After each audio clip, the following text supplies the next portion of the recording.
I killed Nathan Hale. I had no choice. He was becoming one of them. He could have stopped me, but I think he wanted to die. At least that's what I keep telling myself. Hello there, Saviour from 17 once again, bringing you the next chapter in my Resistance 3 Superhuman difficulty video walkthrough. And this is chapter 11, entitled Saviour.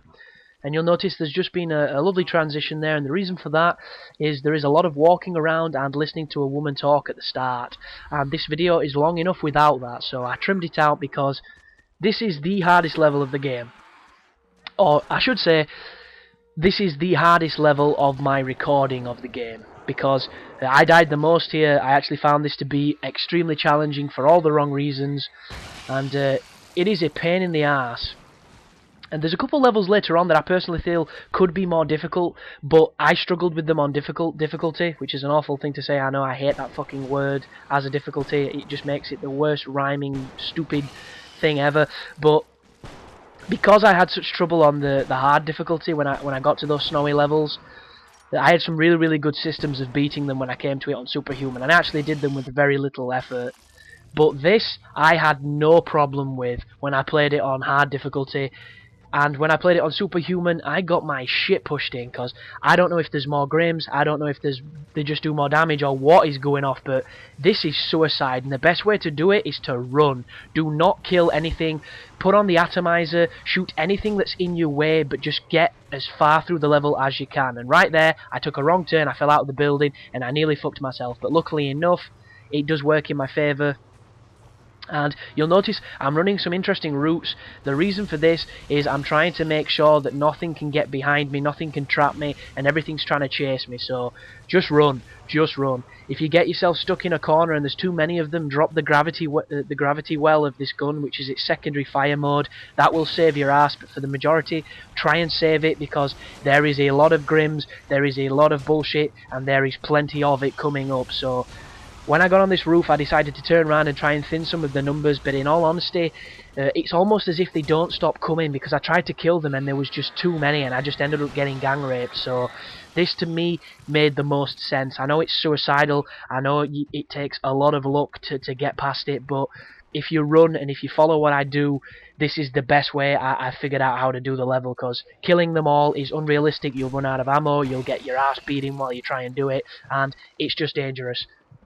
This way, I can guarantee you can get through with minor scrapes, and you will not be seeing that checkpoint, because the reason this is hard, the reason this is bullshit, is what I've just gone through so far to get here, which is the last 2 minutes of the video. There hasn't been a checkpoint yet, so if I were to die, and you can die in seconds against this many Grims, I will be all the way back at where I climbed the ladder.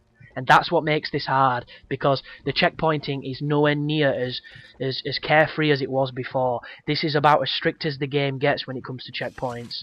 And like then, you'd have thought that'd have been a checkpoint. This is a different area, but it wasn't. And I was terrified when I was playing. I was absolutely terrified, because I think I died 2 or 3 times trying to kill them, and I thought, fuck this, I'm going to have to run. And I got this far, there wasn't a checkpoint, and I was just like, Jesus Christ, if I die, I'm going to have to do all this again. This is terrifying.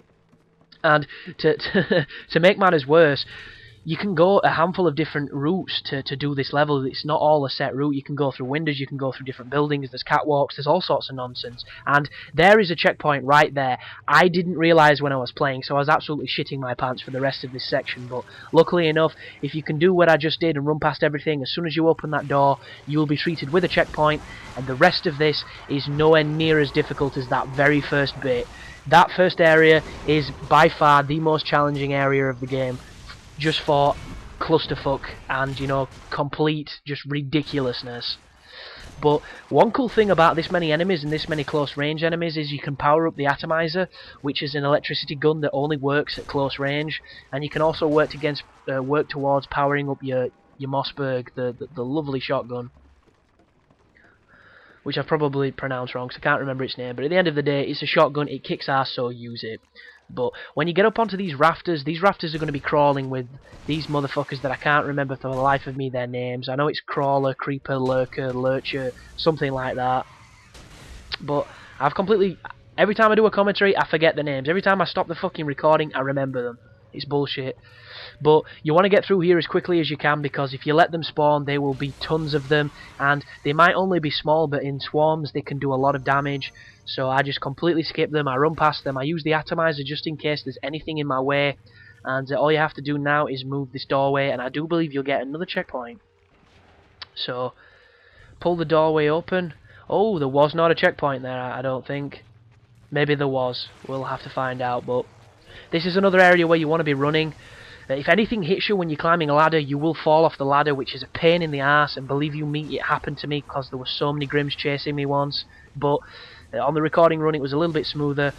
This house can get pretty chaotic, so just bear in mind, if you've still got a secondary function, make sure you use the gravity well when you're in trouble.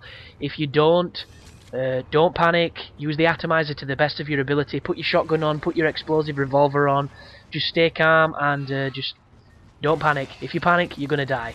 And there is a lot of Grims, so panicking is definitely on the agenda.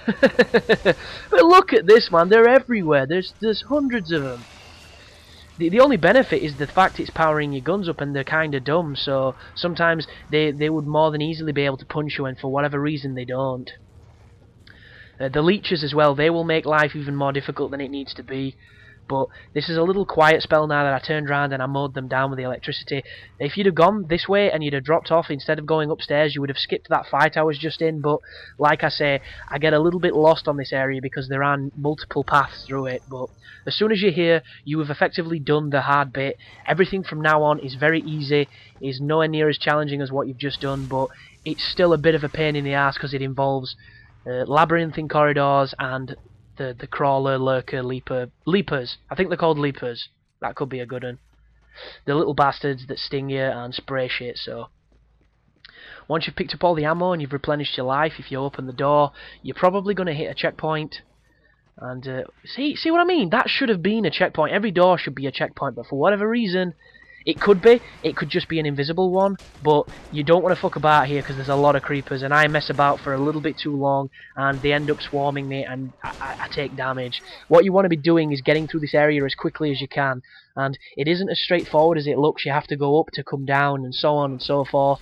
It's a bit of a pain in the ass, truth be told, but you can stay and kill the enemies, but so far I've managed to kill the first batch of them and they've already taken off half of my life, so I personally do not count that as a victory. You want to try and either just avoid them, skip them, or run around with the atomizer on if you've got ammo for it. So right now there is a stack more of the leapers. The red ones are the ones that throw shit at you, which you want to be careful of. That's a dead end. I don't know why I went up there. I kind of went up to reload, I think, and come back down.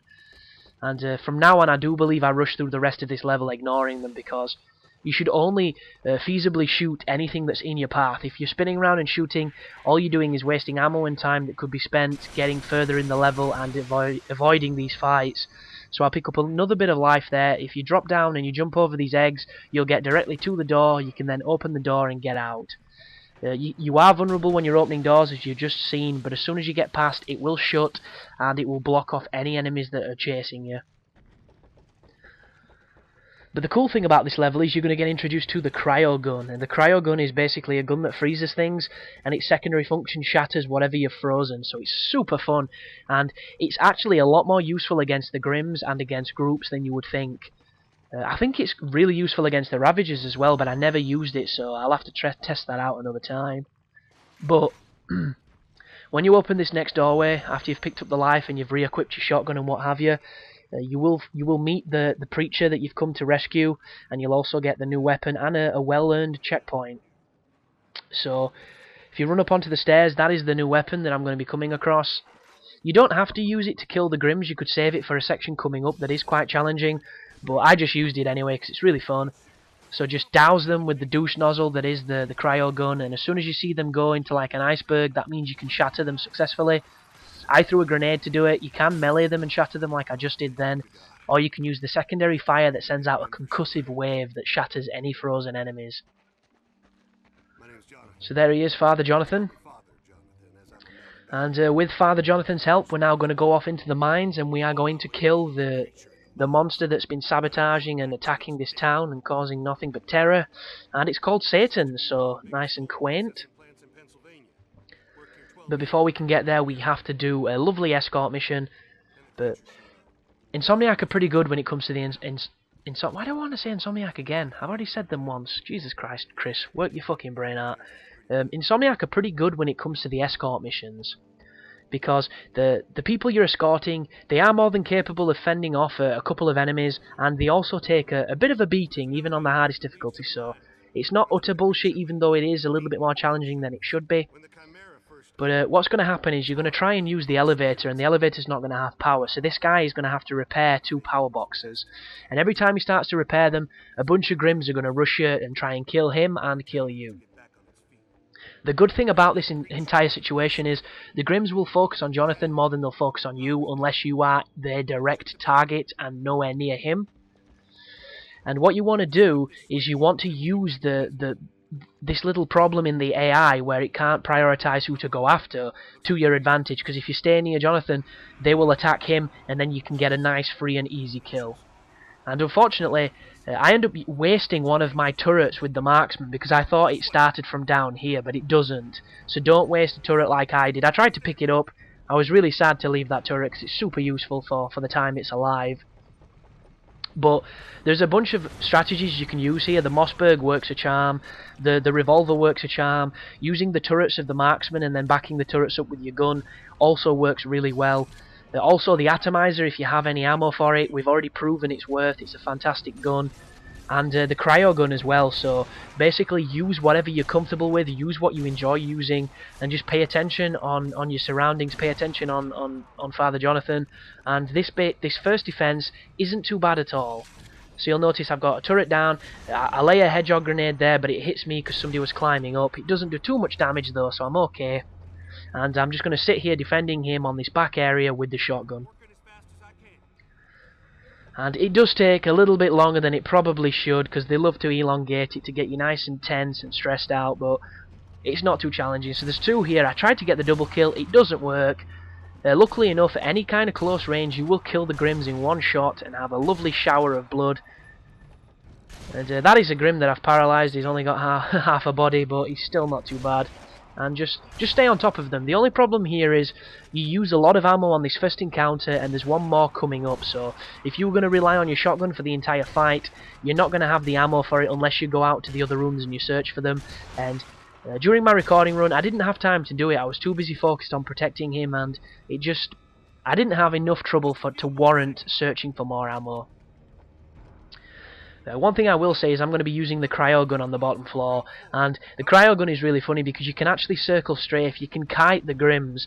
It's a little bit more difficult to do than, say, the zombies in Black Ops, but it's definitely a strategy because they can't quite run as fast as you can, and they're not quite as good as navigating the map as a human being is. So they will get stuck, they will stand still for a bit and decide what they're going to do as, you know, as their algorithms are working and what have you. But this is the second defense spot, so pick up as much ammo as you can, lay as many hedgehog grenades as you've got, because you won't be needing them against Satan. He's a pretty easy boss, he's more of a stage than a boss, if you understand my meaning. Very similar to Resistance 2's bosses. But anyhow, here the Grims come, and there's going to be 2 minutes of pretty much defending Toad Johnny Boy. I just got another trophy there, I have no idea what that's for. But if you throw on your cryo gun, this is a clinic on how good this weapon is against the Grims. It just destroys them. And there's a level coming up later on in a prison where you have to kill a lot of Grims, and the cryo gun is fantastic for that, but on my recording run, there's a hell of a lot of troubles that I encounter on that area, so I'll probably talk about those when I'm there. And they're the leeches. The leeches are very damaging. You need to get away from them as best as you can. If you hear them scream, it means they're going to blow up. Unfortunately, I got my ass handed to me just then because he was super close. A couple of strategies for them. If you shoot them, they will swell up themselves and die. You can also run away from them if you don't have the ammo. And a really cool strategy that I figured out right then is if you drop one of the gravity wells for the atomizer, it will kill any Grim that tries to take on Father Jonathan when he's hacking. And you can just sit back and clean up anything that's standing around. And as soon as he moves away, that means that the area is done. Clean up any of the Grims. You can now go into the rooms and pick up ammo, or you can do what I do and you can get straight on the lift and get ready for your fight with Satan. And one thing I will say about this dude coming up is you do not need anything other than the bullseye to kill him. It is very sequenced. It is very, you know, it's every single part of it is programmed. It's you can't really go wrong. The only thing that you can get screwed with is sometimes when you throw the gas canisters in his mouth, he'll not catch them for whatever reason. I had a lot of trouble on my recording run. I had no trouble on my original playthrough, so I didn't know what I was doing wrong on the recording run, but you'll see what I mean. But he's pretty easy, truth be told. He's nowhere near as challenging or as intimidating as he looks. But you're going to find that out in the next video. So as per usual, guys, thanks for watching. Please try and remember to like the videos if you can. I know I sound like an asshole asking for it, but it really does help a lot more than people know. And as always, if you like what I'm doing, please subscribe. And if you like what I'm doing and you are subscribed, keep watching. There will be more. And as usual, you take care now.